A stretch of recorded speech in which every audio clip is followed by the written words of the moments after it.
Hello and welcome to the Accidental Film Club, where we sing the praises of films that deserve the love. My name is Paul, and with me is, well, I'd hate to be in his place because he's going to have to shoot me in the back. It's Ed. Hello. Today is Saturday the 18th of April 2026, and back from a hard shift driving my truck. I'm walking my daughter to school. She really doesn't want to go to Connecticut with my ex-wife, when suddenly she's nabbed by some crazy. Oh, no. What's going on? Does he know I used to be a cop? Is my past catching up with me? Meanwhile, foul-mouthed, down and dirty New York detective Ed is having to deal with some rich dude who's getting phone calls from some nutjob who claims to have kidnapped his child. But that child isn't missing. Could it be... Well, these streams are going to cross, and it's going to be quite a ride getting there. Today, we are looking at Night of the Juggler from 1980. Great title, that Night of the Juggler, isn't it? It is, yeah. Directed nominally by Robert Butler and starring, my word, he's handsome, James Brolin, alongside Richard Castellano and Cliff Gorman. So, Ed, big fan of frozen yogurt? Frozen yogurt? Yeah. I mean, it's like bacteria, there's a disease in it. They put that in it? Anyway, before we race across the city to take on Night of the Juggler, we'll tell you what other films have helped us get over this year's fallen cherry blossoms, and then some bamboozlement. Ed, there's nothing I'd rather do than stay here and kick the shit out of you, but we've got things to do.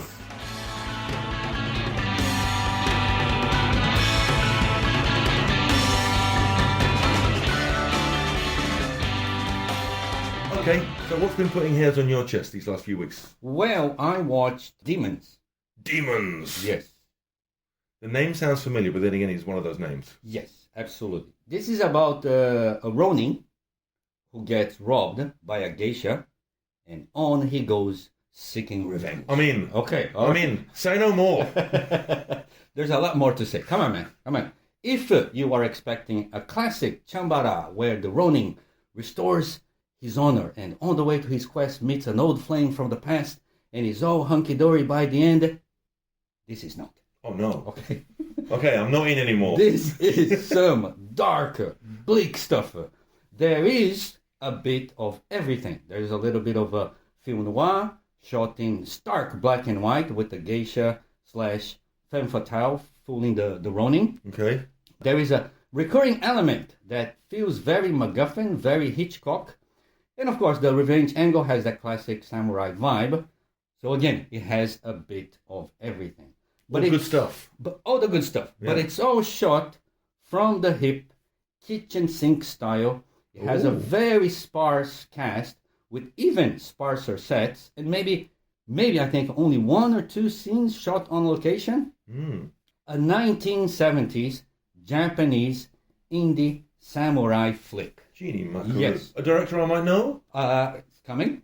Hold your horses, Conway. Exactly. Let Ed do his thing. Can I just do it? Come on, man. Like some Shakespeare's play where the plot blurs with character-driven stories. This has a big aha twisty moment, okay? Aha! Yes, and even by saying this, it makes me feel like I'm breaking our cardinal rule of no spoilers. But here, just like stick with the movie and brave through the bleakness, and then things will get, of course, a lot harder through an amazing piece of storytelling. Now, you might be thinking, this is too good to go unnoticed. No, what I've been thinking exactly. is, who directed this? That's what I've been thinking as you've been speaking. Well, sometimes it's just impossible to follow all the threads. Isn't it? Why this is so good? Well, smack my ass and call me Pita. I'll be damned. Because the man behind the camera is no other than Matsumoto Toshio, the brilliant director behind Funeral Parade of Roses. I love that film. This is his second feature. Genie Makaru. Can you imagine? There you go. We completely missed this. But Peter's not in this. Unfortunately not. It's not that kind of movie. Demons from 1971, directed by Matsumoto Toshio. Sounds good. How about yourself? Well, all these years, Ed, without knowing it, it seems I've been looking for Mr. Right. And now I found him. Mr. Right, yep, that's what this is called, stars Sam Rockwell, Anna Kendrick, and Tim Roth, Ooh. and is the kind of light, breezy, engaging fun that you want to find on Netflix on a Friday night but never can anymore. We open on Anna Kendrick, cutesiness personified, finding out that her rubbish boyfriend is cheating on her. Very fun scene, perfectly sets the tone. And engaging her friends in a drunken night out, whereupon she bumps into Mr. Charming himself, Mr. Right that is, Sam Rockwell. Hey. What she doesn't know, but we do, because we've had a dead cool intro scene, is that he is a top-notch, light on his feet, hitman assassin dude who has turned his back on hitmanning and assassinationizing and instead kills the people who have, through a middleman, hired him. Oh, And he is very good Okay. at his job. He is so good at his job that the people trying to put a stop to him have hired Tim Roth, another tip-top assassinationizer who used to work with Mr. Right and knows his shtick, but can't dance as well. I mean, who can?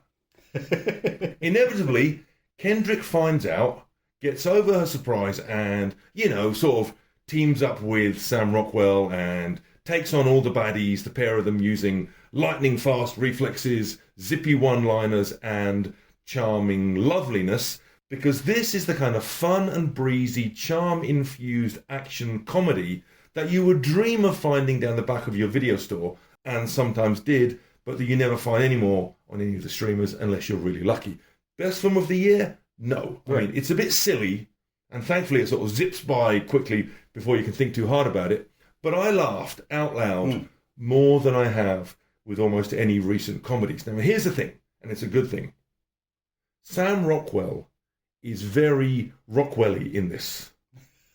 And Anna Kendrick is at her Kendrickiest.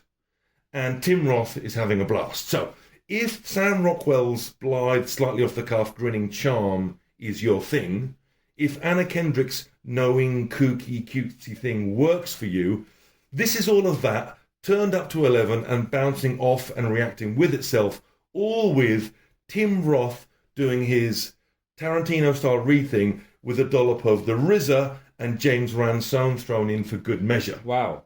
This is Grosse Point Blank meets Mr. and Mrs. Smith, but all Rockwelled up and Kendrickized. basically, have a look at the poster, right? Because he's in a suit with a clown nose. She's in a tiny little red dress with cat ears. They're both holding big shiny guns. It does what it says on the tin. And I dig. Mr. Right.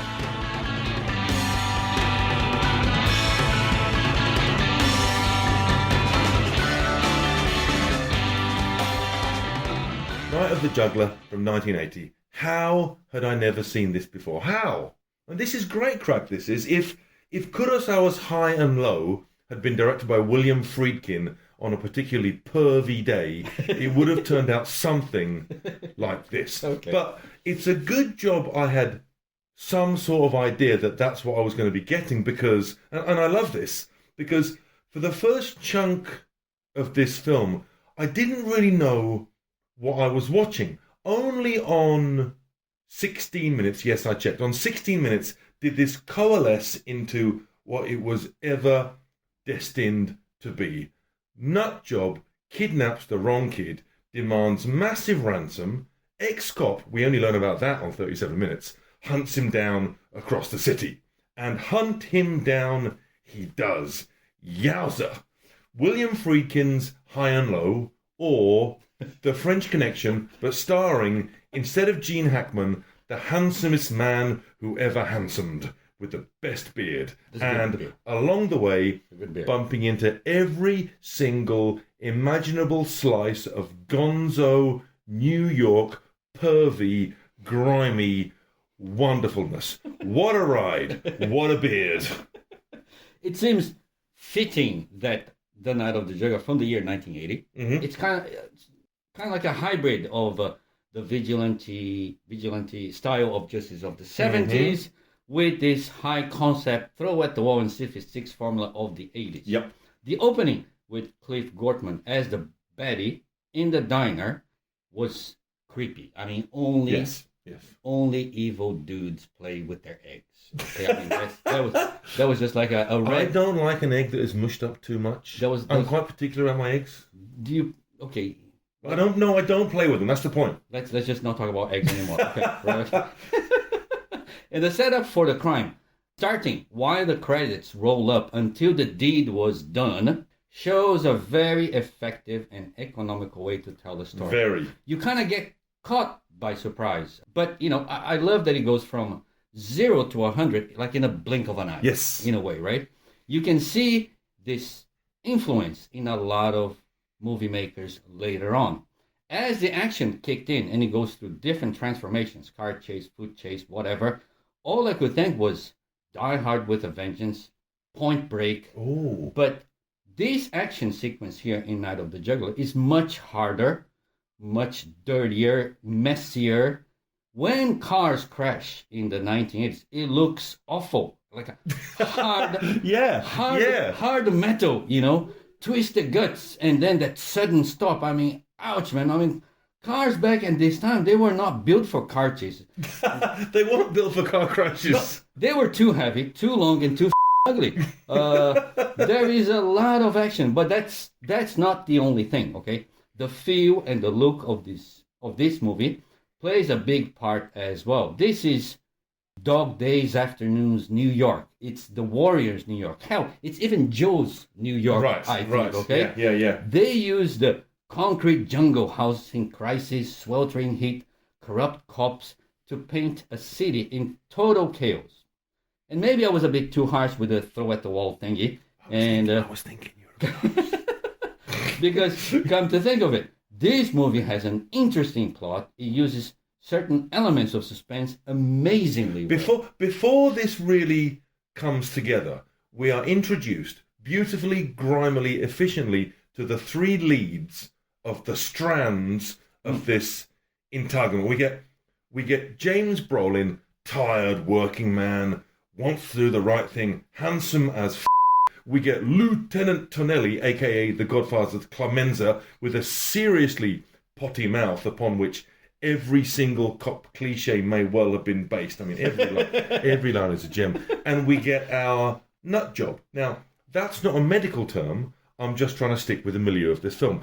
Gus, who is convincingly nuttier than a fruitcake and always that close to losing it. We meet and know these characters because this was put together by craftsmen who respect our time, and then bang, we're off. And when I say bang, we're off, I mean, famously, the car chase in The French Connection was filmed on the streets of New York with no permits, right? They just stuck a camera in a car and drove like maniacs through the city, nearly killing God knows how many people. I mean, that's almost unbelievable, but I've heard that so much about The French Connection. Let's just take that as read, right? Yes. Well, this entire film, Night of the Juggler, feels like that car chase. Seriously, there is a car chase in a traffic jam that wasn't bettered for tension until Sicario came along. And when Brolin is chased by a corrupt police officer, yes, his past is catching up with him, with a shotgun, I thought, did they French Connection this? Did they just run through the streets firing a shotgun willy-nilly and film it? Because my word, this whole film rings real. Yes. I mean, according to the internet, the original director, Sidney J. Furie, left production soon after James Brolin had an accident while performing a stunt, okay? So then, veteran television director Robert Butler was brought in to shoot the rest of the movie. Well, I guess in this case, two directors are better than one. Yeah. Too many cooks did not spoil this broth. And, because, these directors are the real jugglers. Come on, man. On paper, some of the twists and turns of this movie are utterly bonkers. There's a clue to the kidnapper where in a nude show joint. Oh, yes. Okay? The directors create a very energetic rhythm, almost relentless with the action. James Brolin's desperation, intercut with Clemenza, dealing with different problems. Then back to the baddie, doing more icky stuff, okay? bear in mind, this whole movie takes place in one single day. This movie feels big because, I guess, it was shot on location. Yes, very much so. And I don't know, we're talking about extras and like you said, is it real? Did they actually film? Were they really just shooting shot fronts with a shotgun? But see, the thing for me, you don't get that rogue passerby who stares at the camera. Right. Okay? Right. When you get those shots of the crowd. So I think actually, in a way, maybe it is, real and maybe just very well shot and directed and choreographed. The chaos is welcome. But anyways, put this stuff together. The ex-partner hell-bent on revenge. The baddie that is always a step ahead. Characters coming in and out of the picture. Yes, put it all together. It is a great ride. It is. I mean, did you ever hear the story? Did you ever hear the story that when casting No Country for Old Men, the Coen brothers thought they were getting James Brolin. They thought they'd offered James Brolin the role, but Josh turned up. Through the agent, they'd accidentally offered it to the wrong person. Did you hear this? No. This is a true story. Really? Because the Josh Brolin character is supposed to be the same age as the Tommy Lee Jones character initially. Oh, okay. They're both supposed to be Vietnam vets. Okay. Like in the based on yes, right. But James Brolin doesn't turn up for the first day of shooting. Josh Brolin does. So they change it a little. So they said it in the 80s and they're just changing it around a bit. It turned out all right for the Coens, but Daddy Brolin, James Brolin, would have been just too damned handsome, wouldn't he? I mean, listen, if you're a bit younger, dear listener, if you're a bit younger and you don't know what James Brolin of Night of the Juggler looks like, well, imagine a young Josh Brolin had a baby with a young Chris Christopherson, and that baby was born with a really gorgeous beard. James Brolin looks like that, only prettier. He is dead good in this. I mean, it is no surprise when it turns out on 37 Minutes that he was more than just a trucker. The only surprise is that he didn't used to be a male model, but a cop. The baddie actor in this gets a lot of plaudits, and yeah, I dig. But it's Tonelli, that got me. He is so New York detective that I swear to God, after this performance, every TV cop show director got their star, pointed them at Clemenza Tonelli and said, do that. Just do that. He's got all the best lines. I think his very first line to some underling is, call my wife. I don't want to talk to her.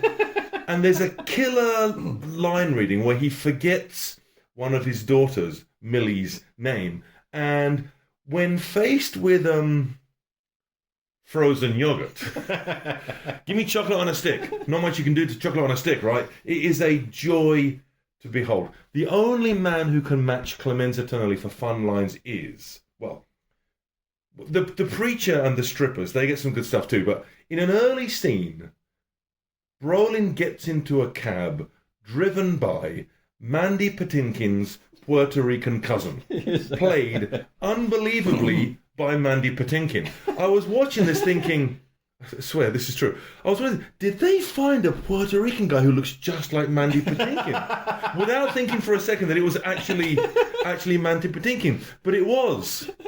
Inconceivable.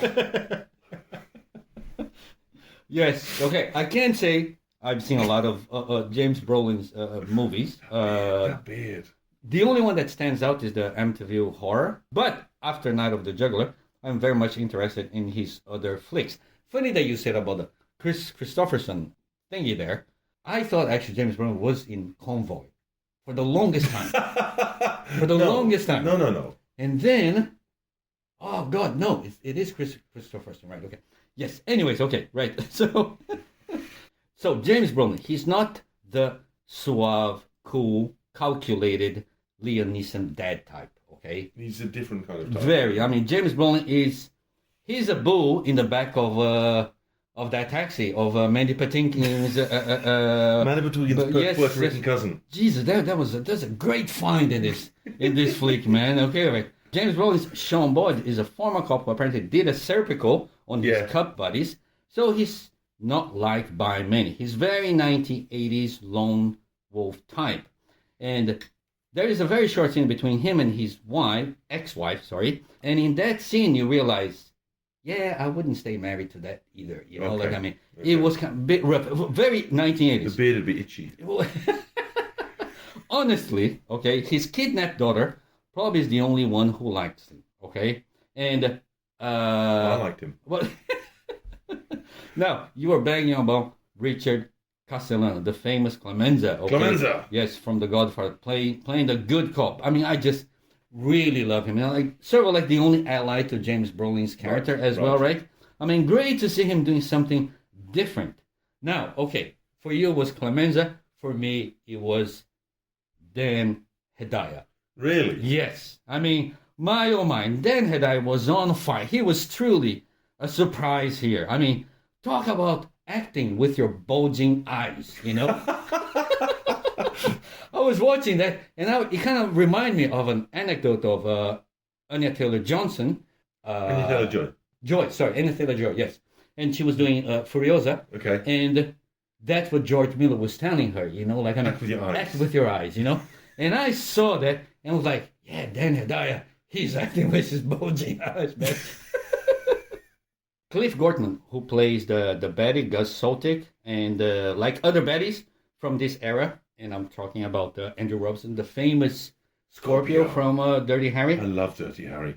I mean, truly creepy and despicable, and for some reason, he reminded me of Joaquin Phoenix. Really? Yeah. Sort of like the mannerism and the awkwardness, a little bit like the Joker, I thought, you know, there's like the darkness there. Okay. Well, anyways, like, I mean, creepy guy. Creepy guy. They don't do creepy guys like that anymore. Where do they all go? I don't know. 1980s, right? This is the kind of film that oozes grimy, street level, big city realness. It's one of the charms of 70s American cinema in that San Francisco no longer looks like it did in Dirty Harry, but it did then. New York no longer looks like it did in The French Connection, but it did then. Life no longer looks like it does in Night of the Juggler, but it did then. This takes it all in. In less able hands, this could have been a film where, okay, let's get the goodie to chase the baddie across the city, have him bump into a bunch of oddballs, and then there's a confrontation at the end. Now, that is essentially what happens in this. Right. But every interaction is exciting, characterful, and telling. The preacher scene is great crack, but the winner, and this could have gone so badly wrong, the winner for me is, you referenced it earlier, the strippers scene. Yes. Right, so James Brolin, now this sounds ridiculous, James Brolin knows that a certain stripper might have some useful information, but she's at work, and the only way he can get to interview her is to go and see her and her colleagues do their thing at work, which is stripping. Now, this may well have been put there just to get some boobies on screen. Now, nothing wrong with that, you might say. I kind of like the sequence. But, yes, it is done so colourfully, so vividly, and with character aforethought that it is unforgettable, like this whole film. Yes, absolutely.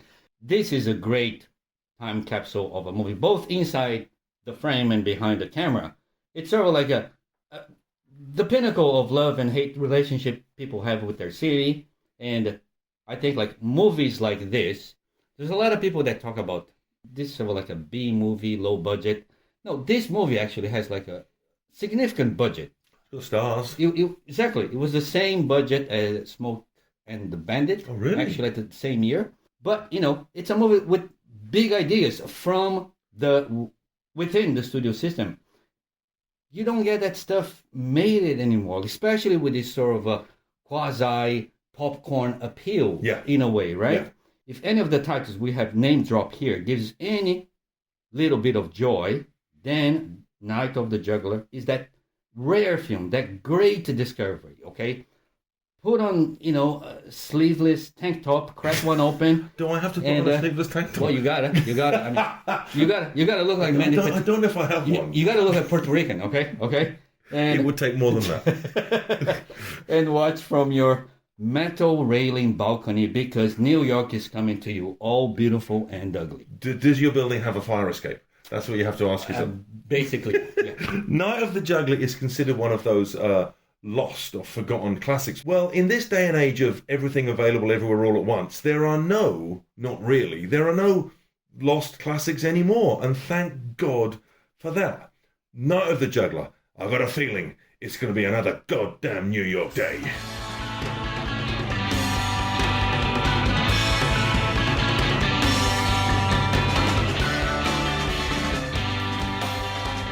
Okay, I think it's time for me to bamboozle you, right? It's time for you to try, sir. Oh, look at the challenge. Well, here's a revamped version of an old game. Okay. Okay, it's a 4 degrees of separation. 4 degrees of the Kevin Bacon. Yes, exactly. So I'll give you 3 titles Okay. and a few more hints for you to find the common denominator actor in all of them. Okay, so it's actors. Yes. Right, got it. Yes. Then more hints until you land on the movie that I'm thinking about. Okay. I mean, it's a bit of mind reading here, but it's okay. I do like a bit of mind reading. I mean, I've seen you. Like, I think like a bit of a scanner. Anyways, I'm doing Michael Ironside face. well, come on, let's just keep things fun. Exactly. But let's keep things fun and family-like, okay? Okay, all right. So when I give you a title, let's just kind of like talk briefly about what you know about the movie, and that's it, Okay. And then keep going. Fair enough. Maybe that's okay? I will follow your lead. You follow my lead. Okay, right. Ed has just produced colourfully coordinated carbs. Yes, exactly. Like Stu, I am very crafty. Crafty. That's a word for it. Okay, so we have 3 orange cards here. Yes, Sealed, closed. exactly. Mm-hmm. So this is the first title of the movie. Okay. May I open this? Yes, of I'll course, open my this friend. and read out what it says. Then you read the title, yes, Okay. and then you just tell me briefly what you know about the movie. Days of Thunder. Okay. Yes. Now, I haven't seen this film, but I know it's the Tom Cruise, Nicole Kidman car racing film. It's the greater. It's the greater. Is it great? It's the greater. Yes. Top Gun in race cars. Absolutely. I mean, I couldn't put it any better. And this was when Nicole Kidman was quite young, and she was new to Hollywood. She was like a frizzy-haired Australian star, and Yes, and I think actually she might actually play an Australian in this movie. oh, be dad. Yeah, exactly. But I haven't seen this. You haven't. Okay. But this is great, is it? Okay. Yes, that's okay. Is it better than F1? Let's just keep things Oh, moving. sorry, okay. Right. Okay. Right. I okay. liked F1 very much. Days of Thunder. Right. Okay. There you go. Next one. Okay, let me have a whoopsie daisy. Guardians of the Galaxy. Yes. Now, Guardians of the Galaxy, it's the James Gunn superhero movie that sort of made Chris Pratt a star Yes. with exactly. the great soundtrack. You and I and Joseph and Jury and a whole lot of we all went to see it together. Do you remember? Yes, we did. And good. I remember liking it so much, really, really, really loving it. I find it very charming. I think at the time, the closest thing I was going to get to a Raiders of the Lost Ark type experience in the cinema in my adult times. Oh, I had so much fun with it. Right. That's Great soundtrack.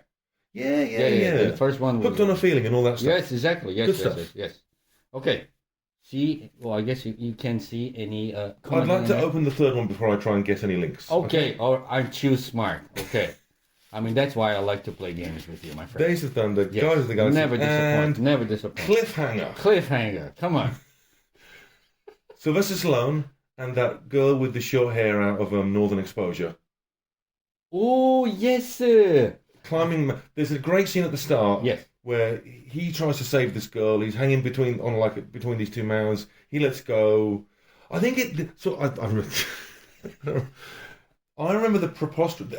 Cliffhanger's great fun, by the way. Great fun. Very the good. preposterous thing about Cliffhanger is there's a mountain accident early on, and somebody dies. I mean, I'm not avoiding spoilers. I literally don't remember who. Well, we're but trying. somebody Yes, dies. yes.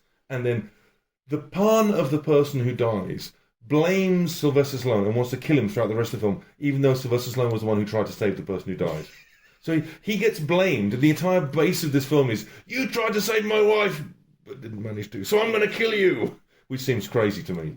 Yes, that's the only problem with that entire film. You now have the entirety of my knowledge of all three of these films. Okay, right. So Okay. which actor was in all those three movies? And if you would I like, know who it is. Okay, Is it Yordu? it is Michael Rooker. Michael Rooker. Exactly. Michael Rooker. Yes. I haven't seen Days of Thunder, so I don't know who he's in that. But he's Yordu in Guardians of the Galaxy, Oh. and he's one of he's one of the baddies in Cliffhanger. No, Cliffhanger. He's the guy who blames Sylvester Stallone. exactly. He's the guy who blames Tom Cruise too. In Days of Thunder. Yes. What does Tom Cruise do wrong in Days of Thunder? I rather not spoil that. Okay, if you say that's good, I will have to give it a go because I haven't seen it. Tony Scott. I listen. I believe you. Yes. This came out when I was a young snob and was sniffy about big Hollywood movies and things, and saw less of them. No longer that. Okay. I'm much less. You know, I'm much less like that now. Right. You know Yes. Yeah. You're gonna have fun. Of course, I'm going to have Yes, fun. you're gonna have fun. Again, like you said, it is Top Gun on wheels. I like Michael Rooker. Well, yes. I mean, he's good. I mean, he's he's really good. He's all good in those three movies, right? Okay. Hey, Yes. I'm very proud of myself. But Michael Rooker, he was a baddie. Is there a bonus question? He Are you was aiming at a bonus question? No, not a bonus question. It's a 4 degrees separation. I need my fourth title. Okay, what movie am I thinking? Okay, he was in this movie that very early on in his career, Okay. 1986, very violent. Henry Portrait of a Serial Killer.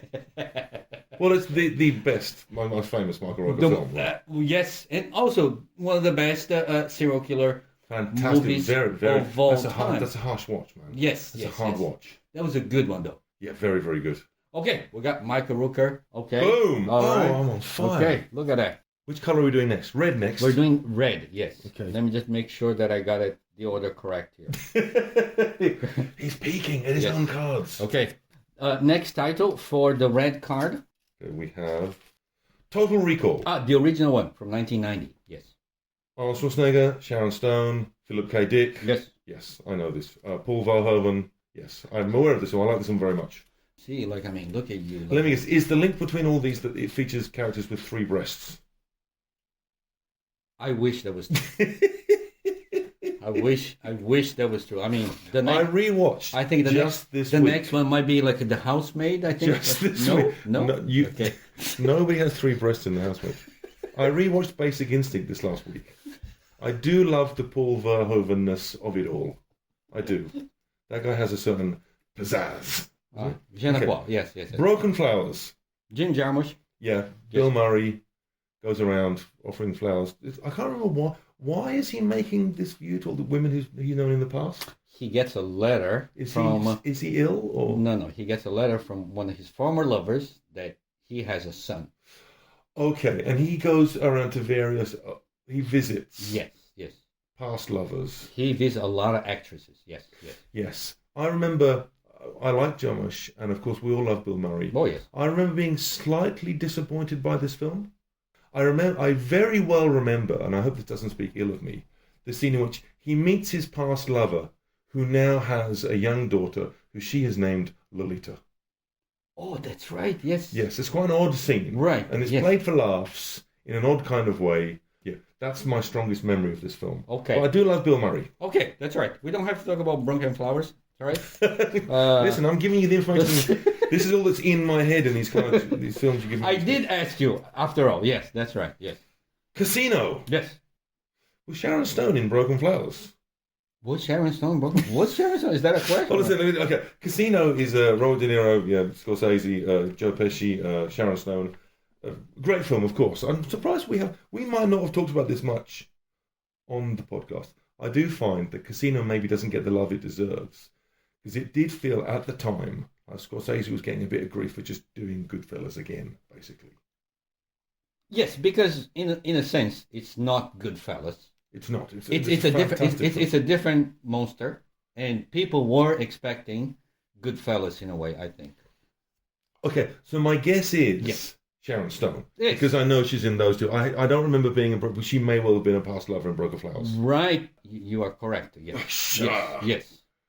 And this movie, Oh, the movie that's in your head. this movie was great. Like, I mean, the '90s was a great time for naughty movies. You know, like Are you thrillers. thinking of Basic Instinct? Oh, good Lord, man! Look at you. Okay, I saw Basic Instinct just a few days ago. I can't remember what the trigger was to see it, but my history with the film is, I remember when it first came out, and I remember its reputation for the scene where she uncrosses her legs in the interview scene, and that she was very, very sexy. And my sort of school friends thought that she was like the best thing since sliced bread, and so sexy and so hot. And I remember feeling quite negative toward it. It was a big sort of blockbustery Hollywood thing. And then I saw it later, when I was aware of Paul Verhoeven's Verhoeveniness. And I loved it. I loved it. I mean, he's such a weirdo, provocative, pervy, cool guy. It's great fun. Now, watching it again very, very recently, if I were being harsh, I would say that outside of the Verhoeven-y weirdnesses, it's a bit thin. And the plot doesn't make a whole lot of sense. It doesn't. It doesn't make a whole lot of sense. No. But my word, there's some fun to be had in there. Exactly. Absolutely. Yes. Yes. Yes. There you go. We have Henry, Portrait of a Serial Killer, and we have Basic Instinct. Gino, we're on fire here. Now I got the pink cards out. Pink cards. Sorry, I messed it up. Let me just make sure. Dune. Dune. Yes. Are we on Villeneuve or? Yes. Yes. 2021. Okay. Now this is everyone's in Dune. Everyone's in this. I mean, we Everyone's in this. we yes, exactly. Like, I mean, like it could be Peter Sellers here. You know, who knows, right? I loved Dune. I loved Dune 2 even more, and I can't wait for Dune 3. That's lovely. Isn't that good? I think we should just stop and just talk about Dune for now on, okay? Because there's a lot of love for this movie, for sure, yes. It's coming out this autumn, right? Yes. That's going to be great, isn't it? Yeah. I mean, never... Book a week off work. See you every day. I'm looking forward to the cold weather. Like, I mean, come on. Come on, like spring is Yes, lovely. yes, Let's enjoy spring before we First, dread you're right, the summer, right. Okay, next one.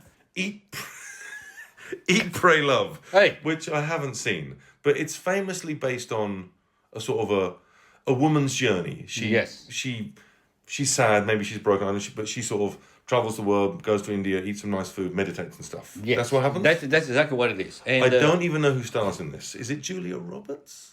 yes, just to kind of like, put you on the right frame of mind. I do like to be in the right frame. Yes.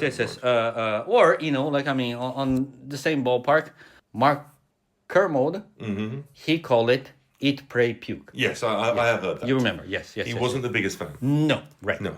And I don't think you would either. So that's not what I'm watching tonight, you mean? Well, who knows, my friend? Days of Thunder. F1 the movie. Yes. Okay, F1 the movie came out last year and I had a great time with it. I will bang on again about the excellent use of Whole Lot of Love by Led Zeppelin if you like. The link between F1 and Basic Instinct is that you can have a whole lot of fun watching it, but it is a bit thin, really. Plot-wise, it's a bit thin. But my word, when they throw that stuff on the screen, it works. Absolutely, yes. I mean, hey, cars. The answer is Rebecca Ferguson. Oh, okay. No. Ooh. Right, okay. I was wondering if I had, help you with the hints here, okay? Julia Roberts stars in The Great Eat, Pray, Love. Okay, Julia Roberts, I'm 99% sure is not in June. No, she's not, okay. And I'm sure she wasn't in F1 the movie. Listen, okay? Okay. Her love interest... In Eat, Pray, Love. Yes, he's Brazilian. But he's played... By Javier Bardem. By a Spaniard, yes. I'm almost embarrassed I haven't got that so quickly. So yes, Javier Bardem. Okay. I like him. You do? I like him very much. I think everybody does. What was the first film he... Oh, I should probably guess. Let's do what's the film in your head before Right, yes. start Okay. riffing on Javier Please Bardem. read my mind. Come on, man. Okay. All star-studded Tommy Lee Jones, Woody Harrelson, and James Brolin's son. Yes. It's a No Country for Old No Men. Country for Old Men. Again, another film I've seen recently. It's amazing. Like actually, like you kind of like name drop All of the films that you... two of my picks already. Okay. When's the last time you saw this? It's been a while actually. Because the funny thing about No Country for Old Men, the brilliant Coen Brothers sort of crime drama thing based on a Cormac McCarthy novel, is that it's a very unconventional, strange film with, if you're not ready for it, quite a disappointing stroke, anticlimactic stroke, non-Hollywoodish ending. Yes. But a very strange ending, which on first viewing can be a bit discombobulating. But once you're used to the film, you know what you're getting. It's absolutely perfect. Right. It's absolutely perfect. In the same way that the end of the finale of The Sopranos was. On first watching, there's a, and then you go, it's perfect. Absolutely perfect. I agree with you. Like, I mean, it felt like the first time, it felt like a lot of stuff was still hanging. Yes, because it depends what you think the film is about. Exactly. Yes. Like, I mean, who is it about? Who was the protagonist? Yes, exactly. But certain huge things happen at the finale, the climax of that story, which you would very much hope to see on film. But they don't show you. But you know they happen, and they happened. Now that's as unspore as I can be. Yes. About the phenomenal climax of one of the best films of the 21st century. I think we did a very good job of trying to be very spoiler free in this game. I mean, for Michael Rooker, I had a different movie picked. Oh. And then I realized, good Lord, it's a secret that he's in it. That's like a blatant spoiler right there. Okay. Yes. So again, well, you can tell me later. I will. Yes, and I was trying to be nice, but okay. Nice. Days of Thunder, Guardians of the Galaxy, Cliffhanger, Total Recall, Broken Flowers, Casino, Dune, Eat, Pray, Love, F1 the movie. Which movie should you pick to watch this weekend? Oh, well, Days of Thunder, because I've really? never seen it and because you've said it's good. I mean, that and Eat, Pray, Love, they're the only ones I've not seen, right? And I don't want to watch Eat, Pray, Love. Are you sure? I'm sure-ish. And you've just told me the other one's great. So, yeah, what more do you want?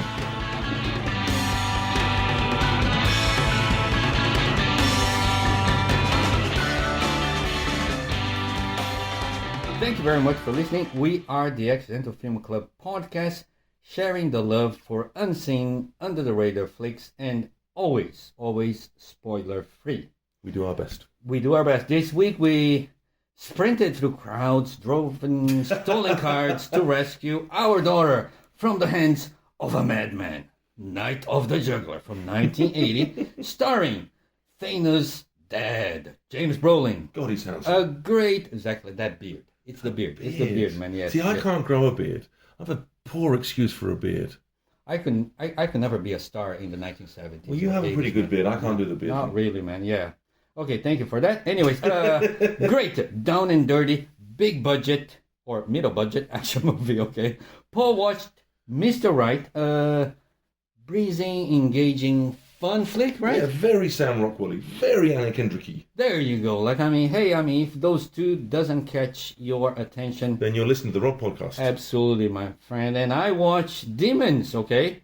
Not to be confused with the Italian horror flick Demons. Oh, okay? Of course. Yes, we're talking That's not as good. Not as good. It is fun, though. It is fun, you're right. We're talking about Demons. Shura. Right? Yes, is the second feature of the great Matsumoto Toshio, a dark, broody tale of revenge. That's it for now. Thanks again, and see you next time. Yeah, please do get in touch. You can contact us at The Accidental Film Club on Facebook, Instagram, or yes, we're going viral, YouTube. On our next episode, we'll be having a look at, it's been a while, too long really, another Kurosawa Akira classic. 1965's Redbeard, Akahige. Mifune Toshiro's rough and ready, quick-tempered doctor treats the poor and disadvantaged and attempts to train up a protege. Until then, thank you for downloading. Thank you for listening. We love you all. You don't really want them to find us, do you? Because that would ruin everything.